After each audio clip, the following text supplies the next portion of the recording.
দোয়াটা শুধু আমার সাথে একবার পড়ে যাবেন, কোথাও লিখতেও হবে না, মুখস্থও করতে হবে না। একবার পড়বেন, দুইবারও না।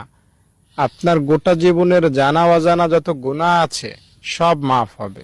ছোট গুনার কথা বলছি না, বড় বড় গুনাহ, যেমন মিথ্যা বলেছেন, হিংসা করেছেন, নামাজ পড়েন নাই, রোজা রাখেন নাই, সুদ খাইছেন, এই রকমের মারাত্মক ভয়ঙ্কর লেভেলের গুনাহের কথা আমি আপনাকে জানাচ্ছি।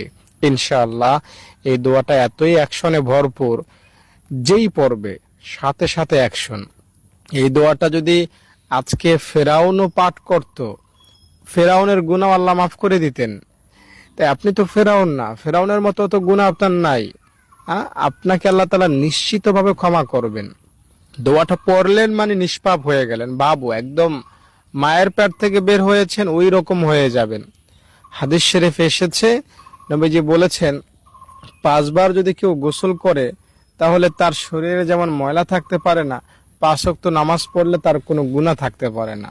আরেকবার নবীজি একটা শুকনো ডাল ঝাড়লেন সাহাবীদের সামনে, সব পাতা একটা একটা করে পড়ে যাইতে লাগলো।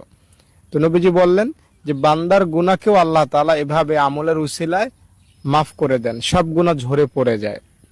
আর একটা হাদিসে পাওয়া যায় সুবহানাল্লাহ আলহামদুলিল্লাহ আল্লাহু আকবার কেউ যদি নামাজের পরে 33 বার পড়ে, তো তার গুনাহ যদি সমুদ্রের ফেনা পরিমাণও হয় কোনো ব্যাপার না, আল্লাহ মাফ করে দেন। তো আল্লাহ তাআলা বান্দার গুনাহ কয়টা ওদিকে তাকান না, আল্লাহ তাআলা বান্দার দিকে তাকাইয়া বান্দাকে ক্ষমা করে দেন। আমি যে দোয়াটা আমি এখন আপনাকে বলবো, বিশ্বাস নিয়ে ভরসা নিয়ে দোয়াটা একবার পাঠ করবেন, ইনশাআল্লাহ আপনি শিশু হবেন। দোয়াটা আপনাকে বলছি তার আগে অনুরোধ করব, একটা লাইক করেন এবং কমেন্টে আমিন লেখেন। যারা লাইক করলেন, কমেন্টে আমিন লিখলেন, আল্লাহ তাদের মনের আশা তুমি পূরণ করে দাও, তাদের গুনাহ তুমি মাফ করে দাও, আল্লাহুম্মা আমিন।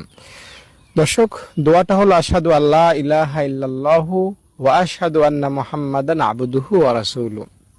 এই দোয়াটা কেউ যদি পড়ে উজু শেষ করে, তাহলে তার জন্য জান্নাতের 8টা দরজা খুলে যায়, সে যে কোনো দরজা দিয়ে দাপটের সহিত জান্নাতে পৌঁছতে পারবে। আজানের পরে কেউ যদি দোয়াটা পড়ে তার গুনাহ মাফ হয়ে যায়। এই দোয়াটার কারিশমা, ক্ষমতা, অ্যাকশন অনেক। একটা হিন্দু যদি এই দোয়াটা পড়ে মুসলমান হয়, তার সারা জীবনের সব গুনাহ মাফ হয়ে যায়।